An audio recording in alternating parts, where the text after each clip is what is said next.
আমাদের সমাজে অনেকেই বর্তমান যুগে আইব মনে করছে না, দুষ মনে করছে না। সেটা কি? সেটা হচ্ছে লটারি। লটারি বলেন কিটারি? লটারি, ভাগ্য নির্ধারণীয় বস্তু। এই লটারি খেলাকে আমাদের সমাজে, ভাগ্য নির্ধারণ করাকে আমাদের সমাজে অধিকাংশ মানুষ এটাকে গুনাহ বলে মনে করে না। অথচ এটা কুরআনুল কারীমের সূরা আল মাইদার 90 নম্বর আয়াতে সরাসরি আল্লাহ পাক সুবহানাহু ওয়া তাআলা শয়তানের কাজ বলেছেন।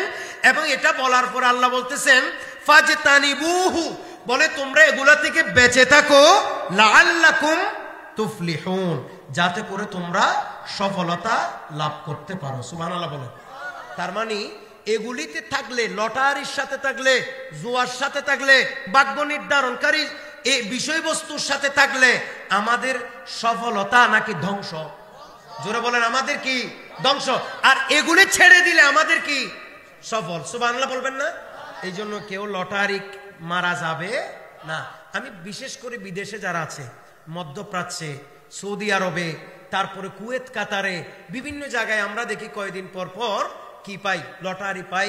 আমাদের বাংলাদেশিরা কোটি কোটি বিলিয়ন বিলিয়ন টাকা পাই। তো অনেকে লুভে পড়ে এই লটারি কিনে। বলেন না, অনেকে লুভে পড়ে এই লটারি কিনে।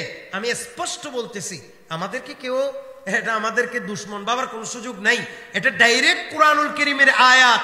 এ ধরনের লটারি, এটা দেশে কেন বিদেশে কেন, এটা 1000 টাকা দামের লটারি হোক, এটা 1 কোটি টাকা দামের লটারি হোক, এটা 10 কোটি কয়েকশো কোটি টাকার দামের লটারি হোক, এটা 500 কোটি টাকার দামের হোক, এটা একেবারে 20 টাকা 10 টাকার দামের লটারি হোক, এটা যদি লটারি হয় তাহলে আল্লাহ বলেন ওয়াল আজলামু রিজসুম মিন আমলিশ শয়তান, এগুলি হচ্ছে কার কাজ?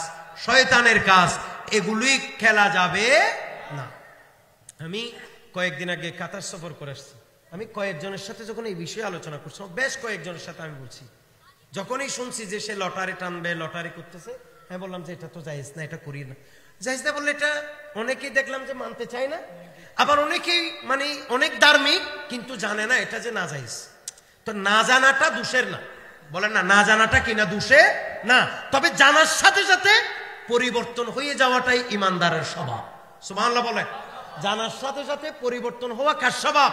ইমানদার। এই জন্য আপনারা যেটা আজকে থেকে জানছেন, লটারি ইসলামে কিনে জায়েজ নাই। আপনি বলেন 200 কোটি টাকা পাইছে, বড় লোক হবে, এগুলো পুরাটাই হারাম, পুরাটাই হারাম। এবং অনেকে লুভে পড়ে এটা করছে। আপনি দেখবেন যে 50 জনের লটারি কিনছে, একজনের ভাগ্য বদলাইছে। তার মানে 50 জনের মারি একজন বড় লোক। বলে না, 50 জনের মারি একজন বড় লোক। যদি বলেন যে 1000 জনকে লটারি বিক্রি করছে, মাত্র একজনে পাইছে, তার মানে 999 জনকে মেরে একজন ধনী হয়েছে। এই জন্য এটা ইসলামে কি নাই? জায়েজ নাই। লটারি ইসলামে সম্পূর্ণ কি হারাম। ঠিক সেম ভাবে এটা একেবারে অকাট্য দলিল কোরআনের আয়াত দ্বারা হারাম। কেউ যদি এটাকে অস্বীকার করে, এমনি না জানি করছে, গুনাহে কবিরা হবে, তওবা করবে, ইস্তেগফার করবে। আজ যদি জানি শুনি করে অস্বীকার করে এটাকে, এটা যদি ডাইরেক্ট মানতে না চাই, তাহলে সরাসরি কুফর হবে, ঈমান থেকে বের হয়ে যাবে। এই জন্য ভাই, এই হারামের চেয়ে হালাল অনেক উত্তম। কথা বলেন ঠিক কিনা? হারামের মধ্যে কোনো বারাকা নাই। আপনি কামাবেন তো টাকা, 200 কোটি 500 কোটি বাচ্চাদেরকে দিবেন, ছেলে মেয়েদেরকে দিবেন। আপনার হাতে না হলে এদের হাতে ধ্বংস হবে, এদের হাতে না হলে পরবর্তী কারো হাতে এই টাকা একদিন ধ্বংস হবেই হবে। কথা বলেন ঠিক কিনা? কারণ হারামের মধ্যে কিনে বারাকা নাই। এই জন্য এগুলি শয়তানের আমল। আল্লাহ বলেন ফাজতানিবুহু লাআল্লাকুম তুফলিহুন, এগুলো থেকে তোমরা কি থাকো? বেঁচে থাকো, যাতে করে সফলতা লাভ করতে পারো।